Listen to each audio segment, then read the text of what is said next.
Hello, students. So, welcome to our subject, entrepreneurship.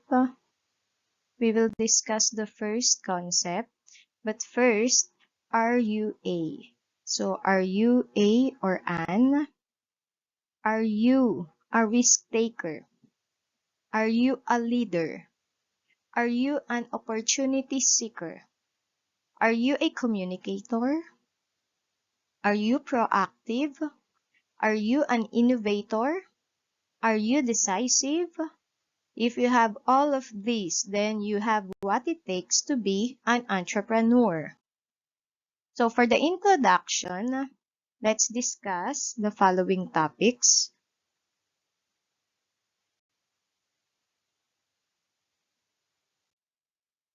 First, we have the concept of entrepreneurship. So saan ba galing yung entrepreneurship? It came from the French verb entreprendre. So yung entrepreneur, yan, dyan galing yan, which means to undertake.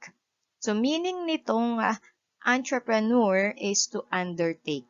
A person who undertake the risk of enterprise. Siyempre, kapag nakakreate na ng enterprise, ang tawag na po doon is entrepreneurship. An entrepreneur is also an innovator. Kapag sinabi nating innovator, dapat palagi maraming naiisip na ideas kasi kapag sasabak ka sa isang business, kahit small business lang yan, dapat ikaw ay creative. Marami kang maiisip na ideas.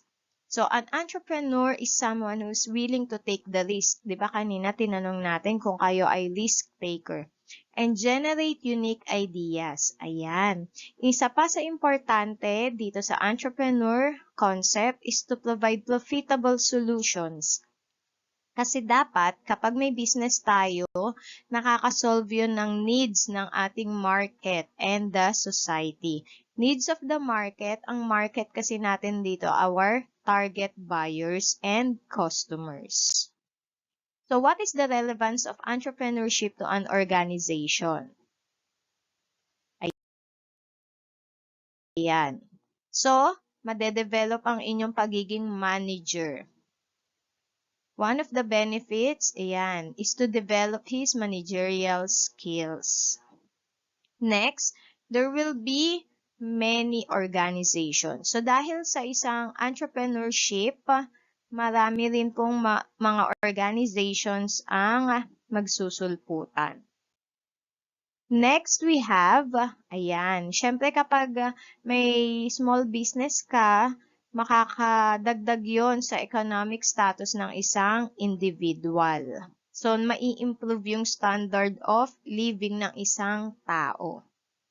And syempre, kapag hindi lang basta sa entrepreneur, pati yung buong society. So, kung saan man yung business ninyo, mas mai-improve po, hindi lang yung sa buhay ng entrepreneur, pati yung buong community or society.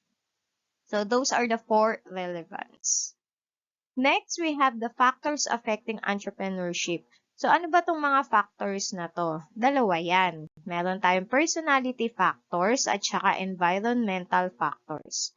So, let us proceed to the personality factors. So, anong meron kapag sa personality factors? Ang entrepreneur dapat meron siyang initiative. Hindi pa sinasabi sa kanya, pero alam niya na yung gagawin at may pagkukusa. Proactive, he can classify opportunities and marunong siya kung alin doon sa mga opportunities yung gagamitin niya. Problem solver, dapat hindi lang basta sa pera ang sinosolve na problems, kundi yung good relations sa ibang tao, pati po sa mga employees and sa mga customers.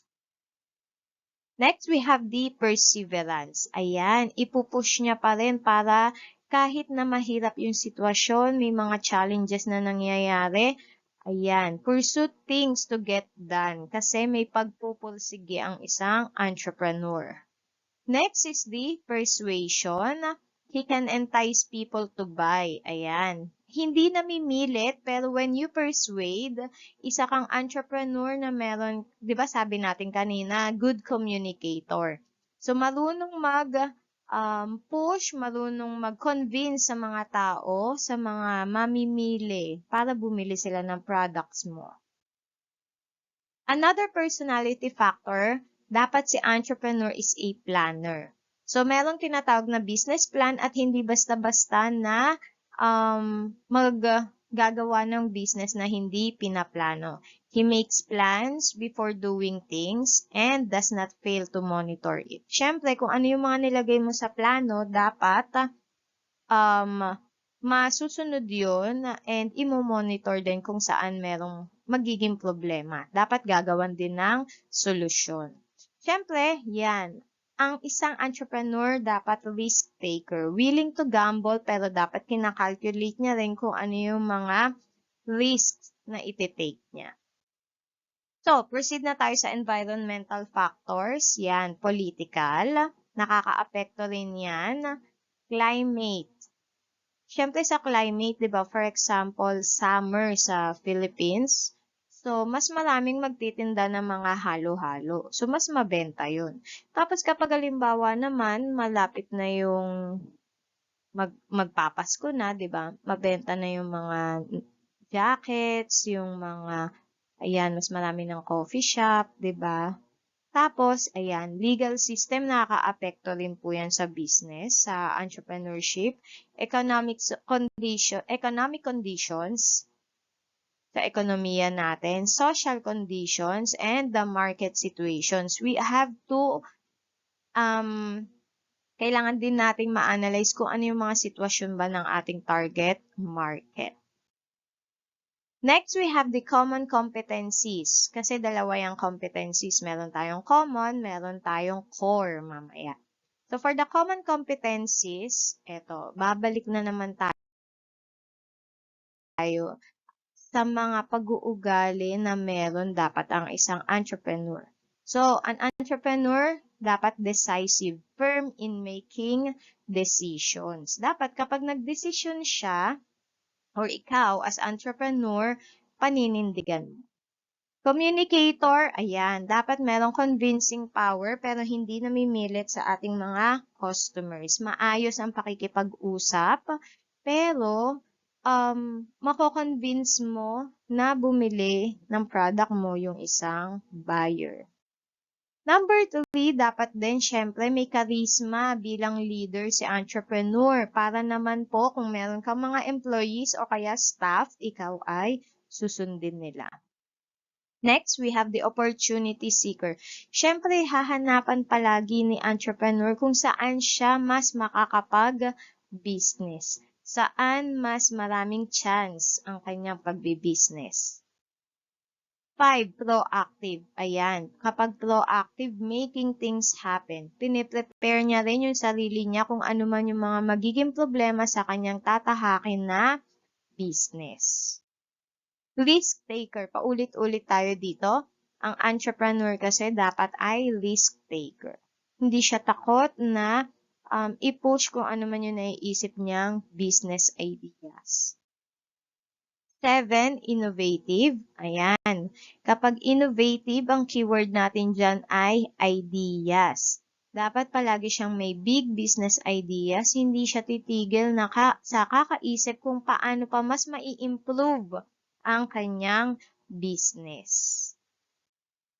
So, ito naman yung core. Kanina, we have the common competencies and then we have here the core competencies. Economic and dynamic activity. Siyempre, yan, it involves the creation and operation of an enterprise. So, dito, dapat meron tayong makikreate na value or wealth kahit na limited ang ating resources. Number 2, ayan, inuulit po, bukod sa pagiging common competency, ito rin po ay core competency kasi dapat hindi titigil si entrepreneur sa paghahanap ng mga bagong ideas. So, madedevelop yung pagiging creative, isip ka ng isip, paano pa mai-improve ang iyong business, ang iyong mga products. Number 3, profit potential. So, entrepreneur can be compensated by his profit coming from the operation. So, meron din siyang sasahulin mula dun sa profit. Risk bearing, ayan nga, 'di ba? Kasi dapat risk taker si entrepreneur. So, needs to gamble but wise enough kung ano man yung magiging risk.